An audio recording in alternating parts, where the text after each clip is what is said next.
میں آپ کو ویکلی ویلاگ کے سلسلہ میں اپنے یوٹیوب چینل پر خوش آمدید کہتا ہوں۔ میں ہوں ڈاکٹر مطلوب احمد، اور آج ہم بات کریں گے ایسے لوگوں کے لیے جو بلڈ پریشر کی وجہ سے بہت پریشان ہیں۔ ہائی بلڈ پریشر پر بات کرنے جا رہا ہوں۔ یہ ویلاگ بہت زبردست ہونے جا رہا ہے، کیونکہ لوگ سمجھتے ہیں کہ ہائی بلڈ پریشر کا صرف علاج ایلوپیتھک میں ہے، جبکہ ہومیوپیتھی میں بلڈ پریشر پر بہت ہی شاندار علاج موجود ہے۔ اس کے بارے میں آج ہم بات کریں گے۔ پہلے ہم بات کریں گے کہ بلڈ پریشر ہے کیا۔ بلڈ پریشر اصل میں خون کی نالیوں میں خون کے بہاؤ کے دباؤ کو بلڈ پریشر کہا جاتا ہے، یعنی دل سے خون پورے جسم میں سپلائی ہوتا ہے، جسم کے ہر حصے میں پہنچتا ہے۔ بلڈ پریشر وہ قوت ہے جس کی وجہ سے خون رگوں کے ذریعے جسم کے ہر حصے کو پہنچتا ہے۔ دل کی ہر دھڑکن خون کو رگوں میں دھکیلتی ہے اور اس سے ایک دباؤ پیدا ہوتا ہے جسے سسٹولک پریشر کہا جاتا ہے۔ اس طرح جب یہ پریشر ختم ہوتا ہے تو بلڈ پریشر نیچے آ جاتا ہے، جسے ڈائسٹولک پریشر کہا جاتا ہے، جسے اس انداز سے کہا جائے گا: اگر اوپر والا بلڈ پریشر یعنی کہ سسٹولک بلڈ پریشر 120 ہو اور نیچے والا بلڈ پریشر ڈائسٹولک جس کو کہیں گے 80 ہو، تو 120/80 کہا جاتا ہے۔ ہر جسم کی زندگی بلڈ پریشر سے ہی ممکن ہے۔ بلڈ پریشر کا تعلق عمر، حالات اور ذہنی علامات کے ساتھ بہت گہرا ہے۔ زیادہ عمر کے لوگوں کا بلڈ پریشر بھی زیادہ ہوتا ہے، جبکہ چھوٹی عمر کے لوگوں کا بلڈ پریشر کچھ کم بھی ہو سکتا ہے۔ عام طور پر ہر انسان کا بلڈ پریشر مختلف ہوتا ہے۔ تحقیق سے ایک بات پر متفق ہوا گیا ہے کہ 120/80 بیسٹ بلڈ پریشر کہلاتا ہے۔ ہائی بلڈ پریشر سے خطرہ اس وقت ہوتا ہے جب نیچے والا بلڈ پریشر 120 یا اس سے بڑھ جائے اور اوپر والا 200 یا 200 سے اوپر چلا جائے۔ اصل میں اس کے لیے قاعدہ کلیہ یہ ہے کہ نیچے والے اور اوپر والے بلڈ پریشر میں، یعنی سسٹولک اور ڈائسٹولک بلڈ پریشر میں کم از کم 40 پوائنٹ کا فرق ہونا ضروری ہے۔ جیسے کہ 120/80 اس میں 40 پوائنٹ کا فرق ہے، اس طرح ہی ان لوگوں کو خطرہ کم ہوتا ہے جن کے بلڈ پریشر میں 40% کا ڈفرنس ہوتا ہے۔ یہ خطرہ تب زیادہ محسوس کیا جاتا ہے یا دل کے امراض کی وجہ سے یہ ڈائسٹولک اور سسٹولک بلڈ پریشر میں جو 40 سے زیادہ ہو جاتا ہے، اس طرح یعنی یہ خطرناک ہو سکتا ہے۔ جب یہ 120 سے اوپر چلا جائے اور اوپر والا 200 سے یا 250 سے اوپر چلا جائے تو عام طور پر فالج ہونے کا خطرہ ہوتا ہے۔ اس سے فالج ہونے کا مطلب یہ ہوتا ہے کہ پریشر کی وجہ سے دماغ میں کہیں سے کوئی خون کی نالی پھٹ گئی ہے، یا وہ نالی پھول گئی ہے، یا اس میں رکاوٹ آ گئی ہے، جس کی وجہ سے دماغ کو پوری طرح خون سپلائی نہیں ہو رہا۔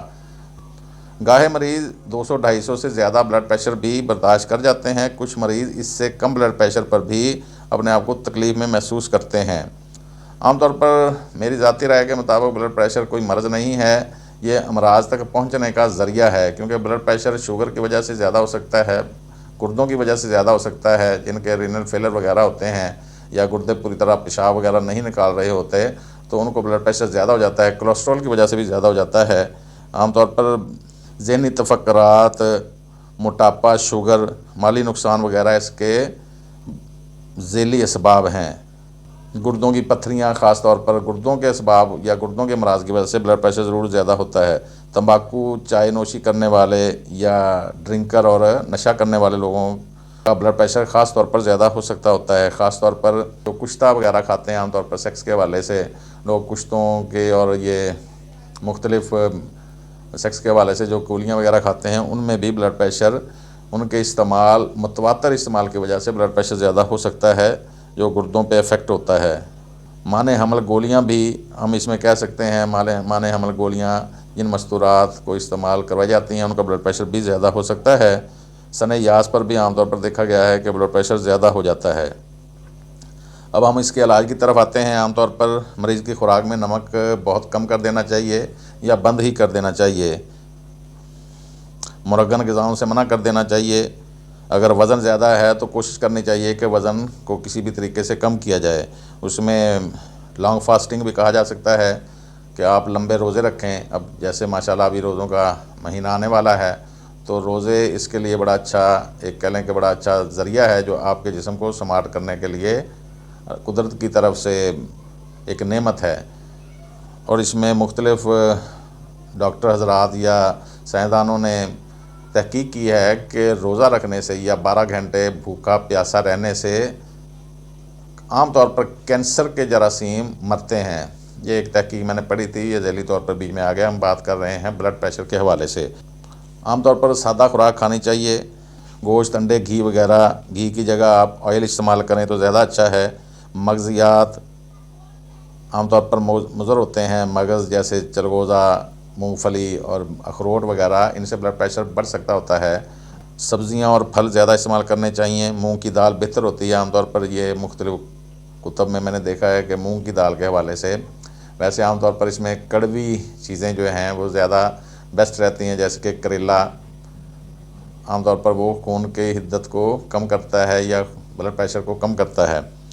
اب آتے ہیں ہم علاج کی طرف. ہمارے بلڈ پریشر کے لیے بڑی اچھی ادویات ہیں. فرسٹ گریڈ کی چند میں دوائیاں بتاتا ہوں، جیسے کہ aconite, cactus, urtica urens, sulphur, causticum, digitalis, crataegus, bromium, naja, rhus tox, belladonna, opium, lycopodium, viscum album, veratrum viride, lachesis, spongia, glonoine, iberis, passiflora, rauwolfia, phosphorus, aurum met, aurum mur, baryta carb, ایل سیرم. خطرناک حالت میں آپ رائلفیا، پیسی flora اور کریٹیگس کیوں ملا لیں؟ یہ میں عام ویور کے لیے بتا رہا ہوں کہ 3 آپ ہومیوپیتھک ادویات کسی بھی ہومیوپیتھک اسٹور سے لے آئیں. ایک کا نام رائلفیا ہے، دوسرے کا نام کریٹیگس ہے، تیسرے کا نام پیسی فلورا ہے. ان تینوں کو آپ برابر مقدار میں ملا کر 10 سے 15 قطرے آپ صبح دوپہر شام پی سکتے ہیں. اگر ایمرجنسی ہے، بلڈ پریشر کسی صورت کم نہیں ہو رہا، تو آپ اس کے 20 سے 40 قطرے ہر 10 منٹ کے بعد پی کر اپنا بلڈ پریشر نارمل کر سکتے ہیں. عام طور پر میرا معمول یہی ہے کہ بلڈ پریشر کے حوالے سے میں لیکسس اور کاسٹیکم 1 میں یوز کرواتا ہوں. عام طور پر یہ بڑا اچھا رزلٹ دیتی ہیں. رائلفیا کیو اور کبھی کبھی ایلم سٹیوا کیو بھی اس میں میری پریکٹس میں یوز کرواتا ہوں اور اس سے بڑا اچھا رزلٹ آتا ہے. پریشر کو عام طور پر خاموش قاتل کہا جاتا ہے، تو اس سے بچنے کے لیے میں عام طور پر ایڈوائز یہ دیتا ہوتا ہوں کہ آپ کو کیسے پتہ چلے گا کہ آپ کا بلڈ پریشر بڑھنا شروع ہو گیا ہے. اس میں مختلف اسباب، سر درد، چکر بھی ہو سکتے ہیں، لیکن آپ اس میں کیا کریں گے کہ آپ نے ہر رات کسی خاص ٹائم کا 8 بجے کا 9 بجے کا بلڈ پریشر 5-10 دن متواتر چیک کروانا ہوتا ہے، جس سے آپ کو معلوم ہو جاتا ہے کہ بلڈ پریشر آپ کا بڑھنا شروع ہو گیا ہے. تو اگر آپ اسباب کا علاج کریں گے تو آپ بلڈ پریشر کی مرض سے چھٹکارا حاصل کر سکتے ہیں. کیونکہ اگر گردوں کی وجہ سے بلڈ پریشر زیادہ ہوتا ہے تو آپ گردوں کا علاج کروائیں گے. اگر آپ کو کولیسٹرول زیادہ ہے تو آپ کولیسٹرول کا علاج کروائیں گے. تو آج ہم بات کر رہے تھے بلڈ پریشر پر. والسلام.